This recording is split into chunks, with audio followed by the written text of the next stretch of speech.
Hey everybody, welcome back to the Boston-Raleigh channel. We're going to react to the Three Kingdoms video by Oversimplified. This is apparently, having looked through his channel, his only video on China history. This is considerably older than what we covered. I don't have anything by him for, the 200-year period, roughly speaking, that we covered from the 1800s, the 1900s, into the modern day. But we got some ancient China stuff. Let's see what China did kicking their own ass. Let's watch it. Let's watch Oversimplified. Next week we're going to be doing American Revolution, but this week Total War. Not Total War. That's this sponsorship thing. But the Three Kingdoms thing from China. This is going to be interesting. I know so little about this. This is completely not within my wheelhouse. I just know that China has some weird things that they have happened with, their dynasties, their stuff that they do. So anyway, let's get into it. This video was made possible by Total War Three Kingdoms, the brand new strategy game from the multi-award winning Total War series. Support my channel by using the link in the description down below to buy the game on Steam. Also, I'm pretty sure all of this stuff is way outdated because this is over 5 years old, I think. And Oversimplified, he's a really good channel, but he doesn't put out videos but like once a year now. new merch available now in the store, including a mystery new character pin. Is that George I wonder who it could Washington? be. Ancient China. The sun is shining. The birds are singing. The children are playing in the village square. What a wonderful time to be alive. This is 2000 BC. Is it a wonderful time to be alive? Hey, the Yellow River flooded again and destroyed all your crops. And also we're being raided by nomadic tribesmen. And also this period of Chinese history may be entirely mythical, meaning you may not even exist. Well, that would certainly explain the laser eyes. Chinese civilization began around the year 2000 BC when the possibly mythical Xia dynasty was formed. Throughout China's history, dynasties would usually rise up with a powerful leader who worked for the good of the people. But What's funny to me is that it's at this point in history, once you go back more than 1000 BC, everything is completely up to interpretation and subjective. We don't really know. There are very, very few well-documented accounts that we have from more than 3,000 years ago. It's just kind of wild. And also the emperor, like there's always been this cycle in China. You have the same like cyclical nature that has gone through China pretty much throughout its entire history, up until relatively recently. Might be a little different, but it might be the same. Who knows? over time, the leaders would become more corrupt and self-serving. Someone would inevitably build a lake of alcohol, and the angry populace would overthrow them, giving way for a new dynasty to rise. Following this pattern, the Xia dynasty was replaced by the Shang, who liked bronze and writing, but then the leaders got corrupt, and were replaced by the Zhou, who liked iron and philosophy. But that one sort of just fell apart, and was replaced by the It's kind of cool, though, that they have the Zhou dynasty, and then what is this one going to be? Qin, who liked The Qin. Oh, God. building walls and people made out of rock. But they were The Qin dynasty. Pretty interesting, though. We're still BC, but this, I believe, we definitely know took place, right? pretty tyrannical from the start, and were quickly replaced by the Han, who liked creating new trade routes and getting in touch with their emotions. In Han line with this Dynasty. pattern, the Han dynasty came about under the strong and popular leadership of Emperor Gaozu. The dynasty remained firmly in place for over 4 centuries and was considered a golden age in Chinese history, developing new forms of art. What the heck are those little, like... What are those faces, by the way? Are those, like, the dragons? These little cow things over there. They got the big nose snoots, big teeth. What are those? What actively are those? Political thinking. Technology. Oh, looks like all the leaders got corrupt. See, probably the biggest problem in ancient China's political system that allowed so much corruption to come about all the time was a little something called court culture. What is court culture? I actually... This is funny because I'm learning just as much as you are. I have no idea what any of this stuff is. Let me explain. Imagine for me, if you will, that you are the son of the Chinese emperor. Right. Hooray! Now, apart from how weird it is that you have a ton of stepmoms, and many of them would like to kill you, and also Yeah, the concubine emperor slash king relationship that used to happen in Asia, I do know that is a little bit interesting. Like, you have a lot of weird politics within the family per se, and I say per se because it's not really a family. You just have the Big Daddy King dude slept with a lot of women he seemed to kind of like wanting to sleep with, made babies. The babies became potential heirs.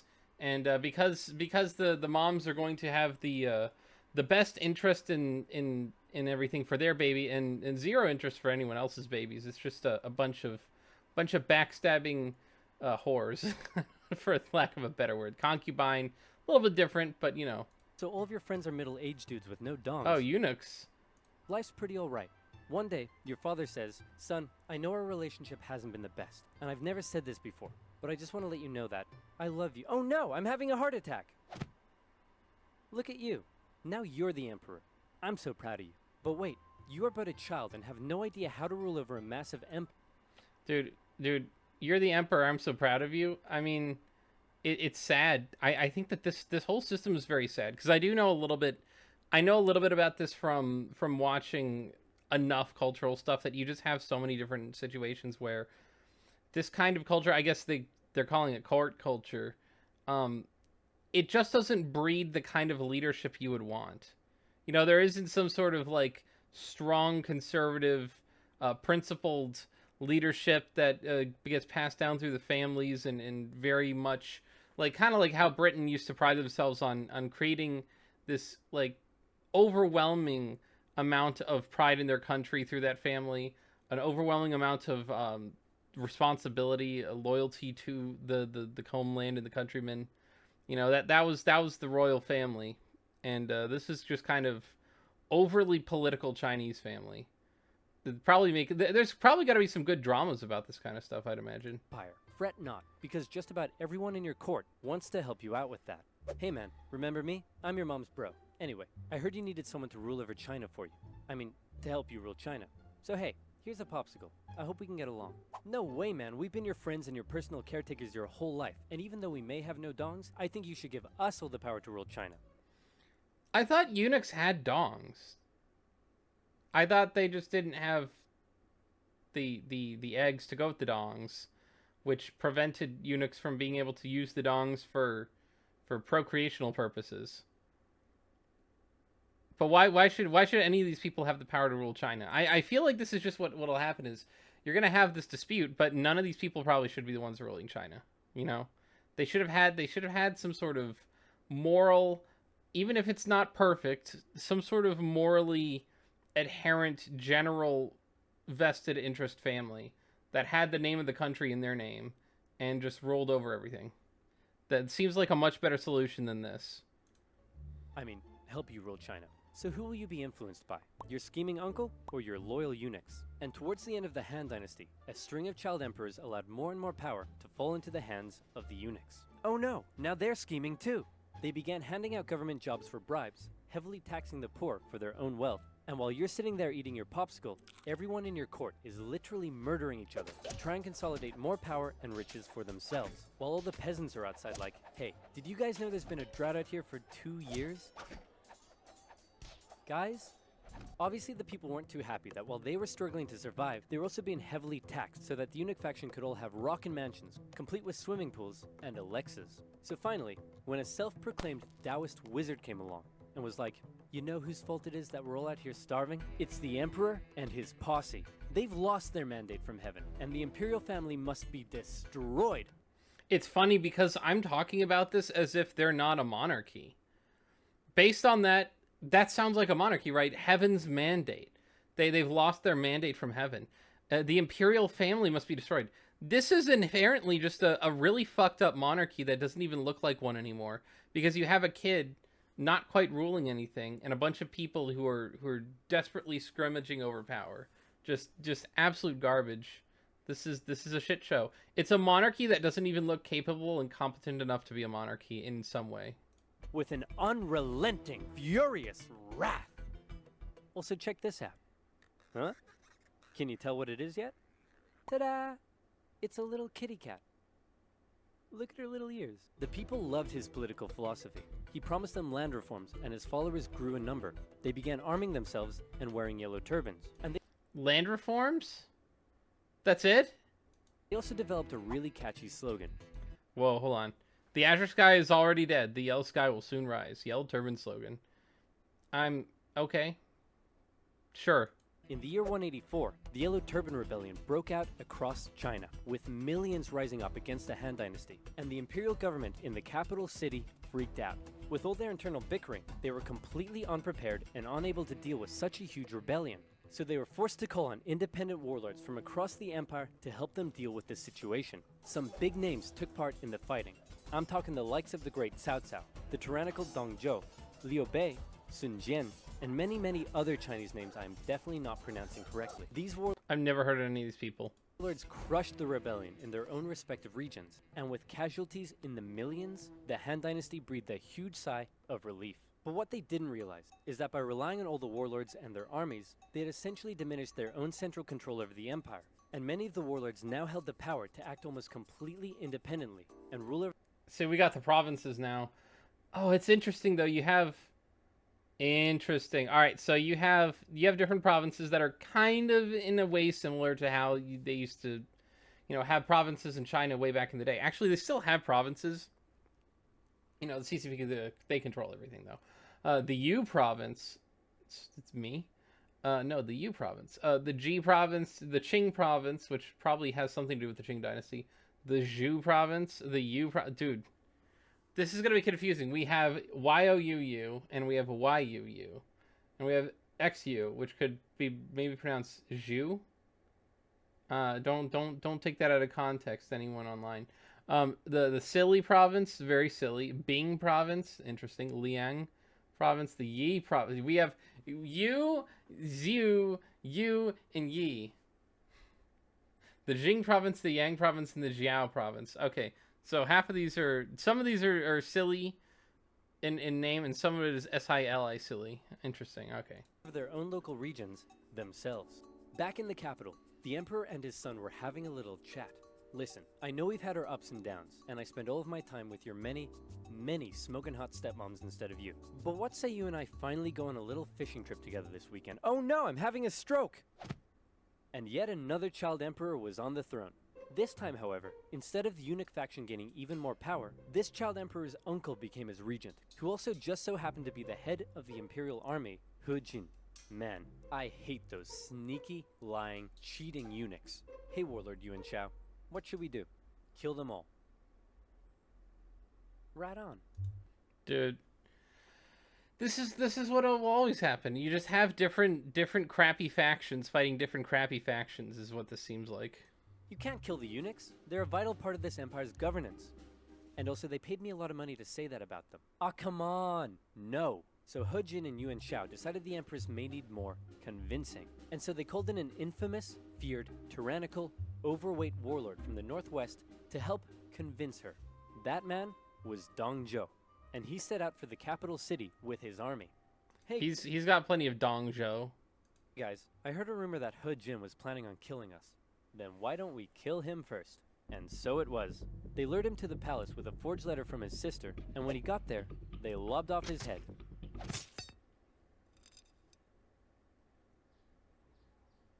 Kill them all. Imperial forces stormed the palace, and the eunuchs were all massacred. The peasants, who were still suffering from drought and starvation, saw what was going on and began to riot. The emperor and his brother were forced to flee the city, which was now in flames, and the feared, nasty, tyrannical, bloated Dong Zhou had just arrived. He found the Wow, so dude, all the eunuchs got gotten rid of, and now there's just Dong. emperor and his brother wandering the hills outside of the city and was understandably confused. So he scooped up the emperor, went to the capital and was like, "Hey guys, what's up? I see the capital is on fire. Also, I'm here with my army and I have the emperor with me." Wait a minute, the capital is on fire, I'm here with my army, and I have the emperor. Screw you guys, I'm in charge. So now Dong Screw you guys, I'm in charge. Zhou ruled over the Han Dynasty as the emperor's regent. His first act was to say to the emperor, "Hey man, no hard feelings, but I like your little brother better, so I'm actually making him emperor instead of you, so you're yoink? Dude, what? Why is this? I mean, they're both kids. Why do you care? Why do you care? free to go do whatever you want." Actually, yeah, that feels better. Dong is a dong. What the hell? He got the reins from scooping up the emperor and walking into there. That's kind of dong of him. Very, very, very massive dong energy, but also just being a dong, you know? Zhou ruled with an iron fist, and he did whatever the flip he wanted. He made absolute decisions himself, showing no regard for the monarchy. He had his opponents or those who disagreed with him killed. He broke protocol, doing things like keeping his sword when approaching the emperor, wearing shoes in the court, sleeping in the emperor's bed, and worst of all, he would walk in the presence of the emperor. You were meant to trot. Hold on. Trotting? You can't just walk. One. Number two, who the hell wants to sleep in a little kid's bed? That's gross. Other warlords around the empire hated him, and so they said, something needs to be done about this guy. What say we form a coalition and oust him? And it was agreed. Warlords from across China, their armies amounting to 100,000 men, allied together against the tyranny of Dong Zhuo.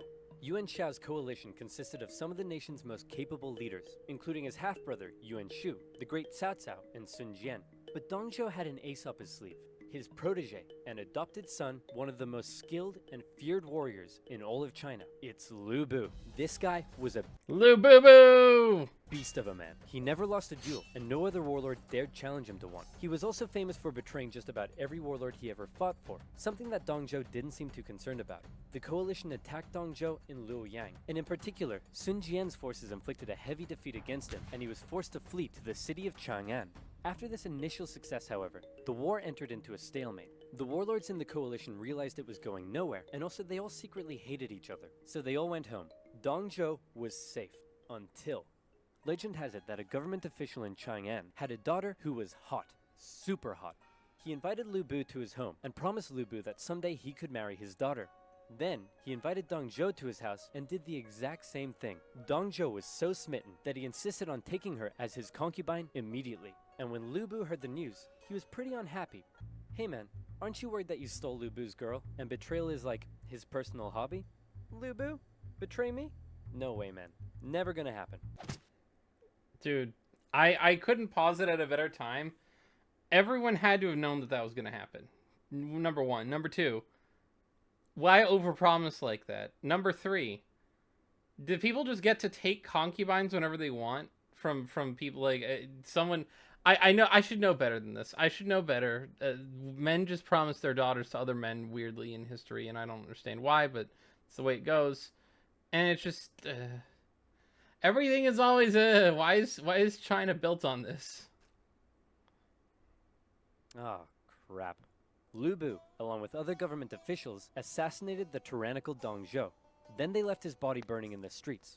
Some sources say he was so fat and oily, he kept on burning for days. Nice. So with Dong Zhuo dead, and the... Dude, he just burnt for days. Very, very fuel efficient. Power of the Han government essentially decimated, China was left with a huge power gap, and a ton of warlords who all slept soundly at night dreaming of being the one to fill it. Here we enter into a crazy and chaotic period of civil war all across China, with so many people, so much betrayal, so much intricacy, it makes Game of Thrones look like a Dr. Seuss publication. Dude, here's one of the #1 rules to politics. Power abhors a vacuum. There will be a vacuum, and in that vacuum will be filled very quickly and very violently sometimes. But just to give you an idea of how crazy and chaotic it was, see if you're able to keep up with this. Oh no. Are you ready? Here we go. Here's a rough map of the warlords throughout the Han Dynasty. Alright, so we got, Huang Clan, Ma'ai, Hop Sui, Matang, Liu Yan, Shijie, Liu Bao, Liu Yao, Hill Tribes, Wang Lang. Dude, there's so many. None of them have Lu Bu's name. Lu Bu is the only one I know right now, the name, because Dong Zhuo got killed. At the time, half-brothers Yuan Shao and Yuan Shu were both in a power struggle for who would become the figurehead of their family. Yuan Shu made alliances with warlords in the north, along with Sun Jian, the guy who defeated Dong Zhuo. Yuan Shao also made alliances with Liu Biao in the south and Cao Cao, who was an amazing strategist and So the two, Yuan Shao and Yuan Shu or whatever, they're I guess the opposing factions, huh? general. All of these warlords began fighting each other. Dude, it's like a little mini World War I here. Everyone had to declare war on each other. Cao began building his own strength by subjugating nearby remnants of the Yellow Turban Rebellion into his own forces. Down south, things weren't going so well for Sun Jian, as he was killed in an ambush, so Sun Sa took over. Then... What? I'm just hearing like the same onomatopoeia. Sun. Ooh. This is a little bit to keep up with. If you want to go and pause the video, go ahead. Yuan Shu got pushed back to the river Huai, so he ordered Sun Ce to take the territory of warlord Lu Kang. Then Sun Ce went off to capture territories in the east, for himself. Cao Cao's family lived in this province over here. One day, they were murdered. Oh no, Cao Cao held the province's governor responsible, and so he launched a cruel invasion in which he pillaged cities and murdered over 100,000 civilians. The governor sent out a call for help, and a very popular, likable warlord by the name of Liu Bei came to his aid. However, while Cao Cao was away fighting, a rebellion was staged against him in his home province by none other than it's Lu Bu. Lu Bu. Cao rushed home and defeated Lu Bu, who fled to the east, which by now had been inherited by Liu Bei. Then Lu Bu, surprise surprise, launched a rebellion against Liu Bei, who fled to Cao Cao. Together, Cao Cao and Liu Bei would go on to invade and defeat Lu Bu. Lu Bu offered to join Cao Cao, and Cao Cao considered the offer. But his advisors were like, no way man, this guy's betrayed literally everyone he ever worked for. And so boo-hoo, Lu Bu was executed. Next, Wow. Lu Bu is no more. Cao Cao convinced the emperor to move in with him. Now he's in control of the Han government, something that made his allies very jealous. Yuan Shu, out of nowhere, decides to declare himself emperor of the new Zhong dynasty. Nobody liked that. His allies cut ties with him. The imperial government ordered everyone to kill him. He tried to flee to his brother Yuan Shao, but died of illness on the way. Sun Ce took over his territory, and then got assassinated. So his brother, Sun Chen, took over. Liu Bei turned on Cao Cao, but got obliterated, and was forced to flee south. I mean, it seems like Liu Bao and Cao Cao had a very bad relationship up to that point, too. Yuan Shao finally defeated the warlord to his north, and could now focus south. He declared war on his ally Cao Cao, but was defeated at the Battle of Guandu. Cao Cao has now united the north, and he turned his attention to the south. In particular, Liu Biao's province was becoming a powerful threat, so Cao Cao attacked him. Liu Bei was now fighting for Liu Biao, and he held Cao Cao off for a while. But then Liu Biao died and his son took over, and immediately surrendered to Cao Cao. Liu Bei was horrified, and he fled southward to try and maintain control of the province. Cao Cao was on an absolute roll, and it looked like he would be the one to take control of China. He began making plans to attack both Liu Bei and Sun Chen, and the two of them, seeing where things were headed, met up and decided to form an alliance.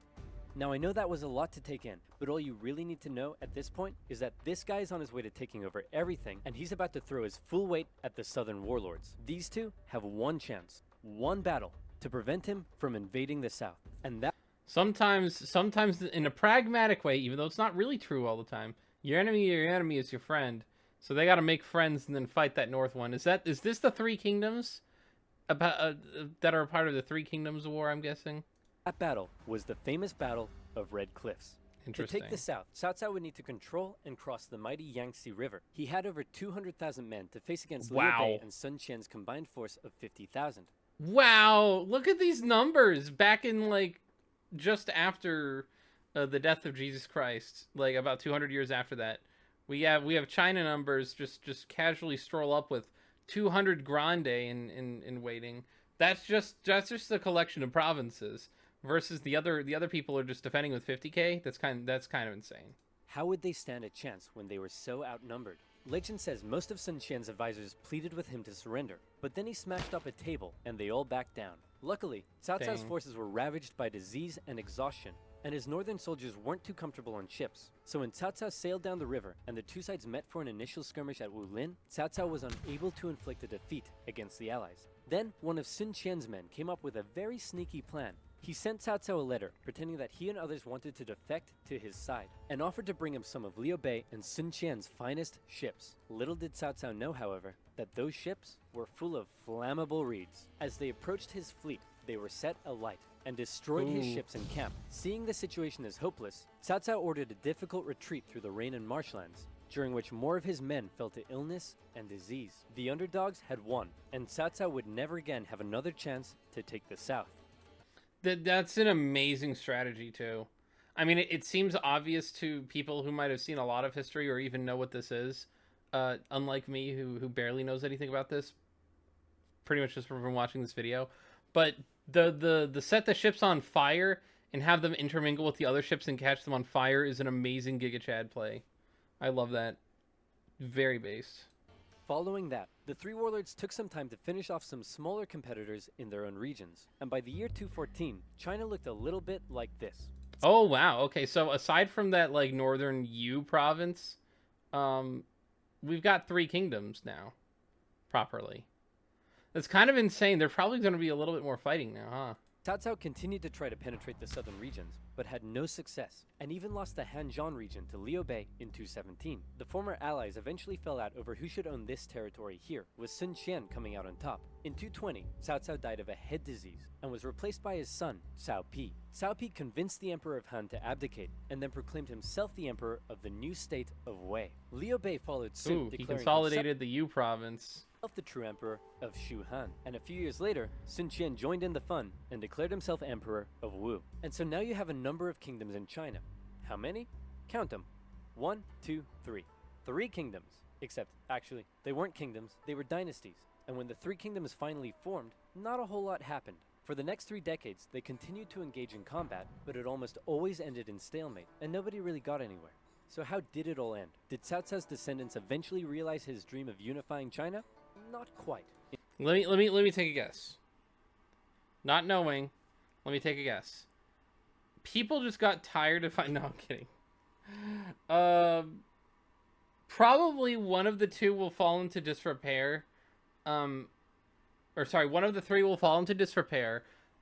The other 2 of the 3 will try to fight for that one. One of them will take more of the territory and then just keep consolidating until they've won the whole China, and then establish a new full dynasty, right?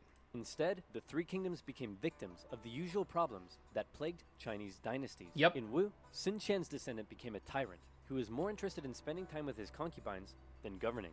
In Shu Han, a powerful, corrupt, eunuch faction rose up, and by now we all know how that ends. And in Wei, a string of young emperors gave way for a powerful family, the Sima clan, to take. So this is actually going to just be hyperized China. China problems happen in each of the 3 different Chinas. Maybe they still fall apart though. I don't know. Control of the dynasty's government. This Sima clan recognized the weak state Shu and Wu had been reduced to, and so they began making plans. I've just received this letter that says Wei is planning to attack us. Should we make preparations for war? Nah, it's probably nothing to worry about. Let's do absolutely nothing. That's always the best move. You know, while you're sitting there on a whole pile of resources and time and people and things to do, let's just do nothing. That's always a good idea. Sounds good to me. Wei launched a full-scale invasion into Shu, which fell within a year. Then Oh wow, so it's not even that they completely fell apart, but they just got completely knocked off the board.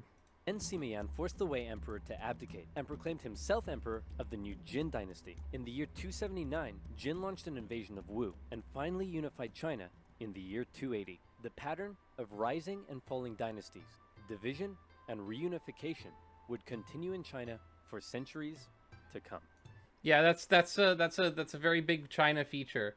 Dynasties, some infighting, division, reunification, civil war periods. That's just what happens in China, and you see that throughout history. You've seen that actually in the China series we did on Epic History. You should check that out. I'm guessing we're towards the end of this, right? Right now you may be asking yourself, but wait a minute, what would have happened if Cao Cao had his way and unified China? Or what if Lu Bu never assassinated Dong Zhou and he continued to rule over the Han dynasty? What about if one of these smaller warlords had risen to the top? Dang it, what if I want to be a warlord during the downfall of the Han dynasty? Whoa, partner, calm down, because now you can. All right, so I'm gonna go ahead and take a guess and say that that's the end of this one, and then he's just gonna talk about the Three Kingdoms mobile game. Anyway.